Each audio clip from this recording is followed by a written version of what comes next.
9 minutes past 7.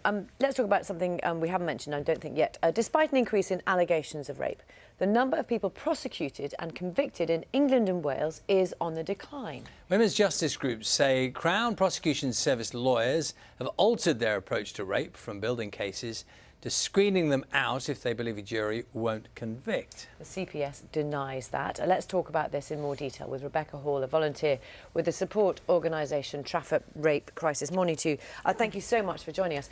And the figures are really stark. It says 1.5% of rapes reported to police in England and Wales led to a charge or summons, and that's Home Office data. What do you see? Unfortunately, these figures aren't surprising. This is a trend we've been seeing for the last sort of 12 to 18 months. But these numbers are now at a record all-time low since records began. This is the lowest conviction rate, which just shows that the CPS is failing to deliver justice for victims. It's shocking, really. Just to put that in some kind of context, in case people get confused by statistics, that 1.5% of rapes reported to police leading to a charge compares with the previous figure of 14%, which was just 3 years ago.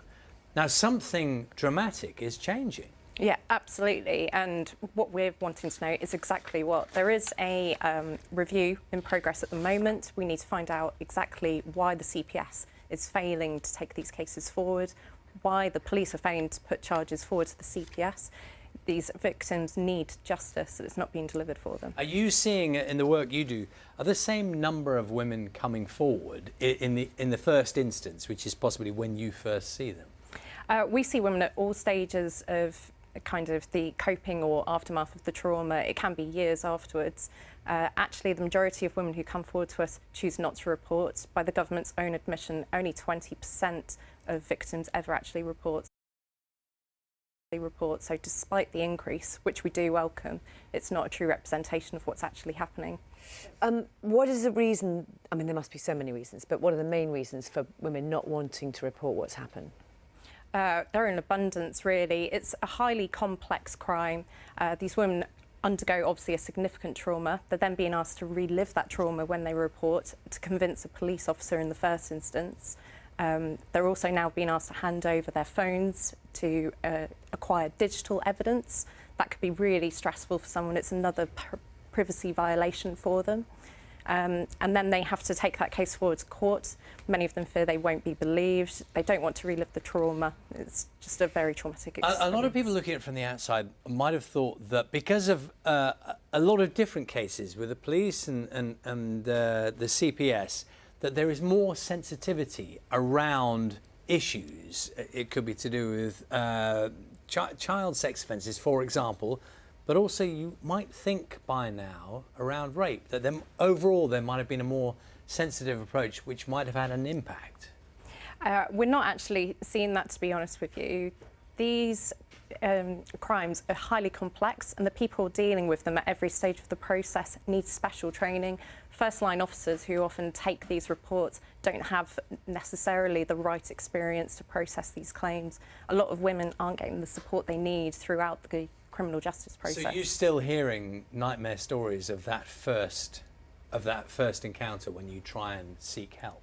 Yeah, absolutely. I've actually spoken to someone on the helpline who did try to take their case forward to the police, found the process far too traumatic. She withdrew her claim, and the abuse has continued as a result. Well, I suppose one of the worrying things as well, there may be people watching today, listening to us, thinking, well, when you hear those kind of stark figures, why would you go and report it? But, it's really important that people try to, isn't it?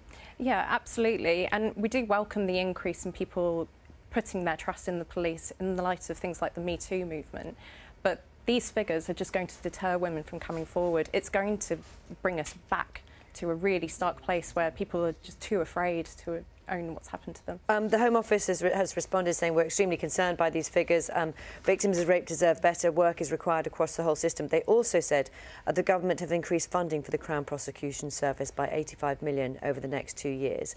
And they're going to look at what further action is needed after they have their own review of the system. I mean, is there any optimism from your point of view that might make a difference?